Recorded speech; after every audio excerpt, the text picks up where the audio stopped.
दोस्तों, अगर आपके कंप्यूटर की डिस्प्ले नहीं आ रही तो ये वीडियो आपके लिए है। मेरे साथ रहिए और हम देखते हैं डिस्प्ले ना आने के कौन कौन से वजूहात हो सकते हैं। सबसे पहले आपने तमाम यूएसबी वगैरह और तमाम कनेक्टर रिमूव कर देने हैं। दोस्तों, अब हम देखेंगे कि इस सीपीयू में क्या मसला है जिसकी वजह से हमारी डिस्प्ले नहीं आ रही।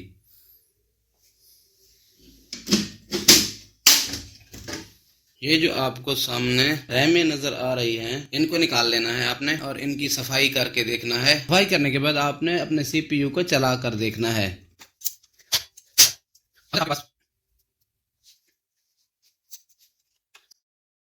दोस्तों, इन रैमों को निकालते वक्त आपने खास एहतियात करना है। ये दोस्तों, हमारी रैमें वापस लग चुकी हैं। अभी हम चेक करेंगे कि हमारी डिस्प्ले आती है कि नहीं।